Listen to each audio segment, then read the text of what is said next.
इस दिन ग्रहों के दृष्टिकोण से यदि देखा जाए तो ये परिवर्तन का जो योग बनकर आया है, ये आपको सफलता देने के लिए अद्भुत सिद्ध योग लेकर आता दिखाई दे रहा है। इस राशि के दृष्टिकोण से आपकी मेहनत बिल्कुल जाया नहीं जाती दिखाई दे रही है। मेहनत का फल प्राप्त होने के ग्रह पूरी तरह से योग बनाते दिखाई दे रहे हैं।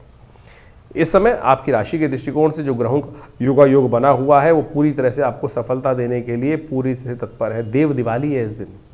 देव दिवाली के दिन विशेष तौर पर श्रद्धा के साथ भगवान की उपासना करनी चाहिए। आमतौर पर लोग कार्तिक की पूर्णिमा, कार्तिक की जो विशेष तौर पर अमावस्या होती है, उसी दिन दिवाली मना लेते हैं, लेकिन शास्त्र के दृष्टिकोण से असली दिवाली जो है वो देव दिवाली ही है। और इस दिन प्रकाश का उत्सव है।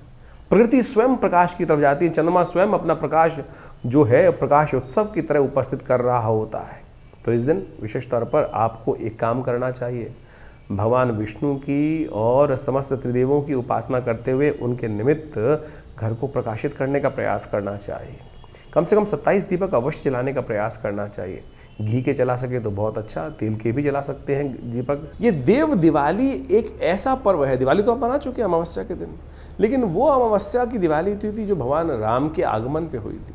लेकिन ये दिवाली जो है, जो देव दिवाली है, जिसको वास्तविक दिवाली कहा जाता है, जिसको देवता भी इस धरा पर मनाने आते हैं, उसको काशी के घाटों में तो आज भी वो परंपरा है, लेकिन धीरे धीरे पूरे और सब क्षेत्रों से ये परंपरा धीरे धीरे कहीं ना कहीं लोप होती चली गई है।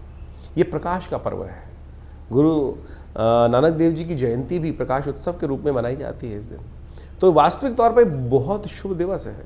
इस दिन बड़ी श्रद्धा के साथ समस्त देवताओं की पूजा, भगवान विष्णु के साथ समस्त देवताओं की पूजा, यज्ञ इत्यादि, तर्पण इत्यादि, अवश्य सत्यनारायण भगवान की कथा, जो भी सब कर सकते हैं, जो आपकी परंपरा है उसके अनुसार से अवश्य घरों को प्रकाशित करके सुंदर रूप से कार्य करना चाहिए। कहा जाता है कि इस दिन देवता धरा पे आते हैं, पितृ इत्यादि समस्त लोग भी धरा पर कहीं ना कहीं आते हैं, तो उनका ध्यान रखते हुए इसलिए शास्त्र में कहा गया है कि दिन में तर्पण अवश्य करना चाहिए और शाम को समस्त देवताओं का सुंदर पूजन पुरुष सूक्त के द्वारा, श्री सूक्त के द्वारा, देवी सूक्त के द्वारा, संपूर्ण रूप से गणेश इत्यादि, भगवान विष्णु इत्यादि समस्त देवताओं का पूजन अवश्य करने का प्रयास करना चाहिए।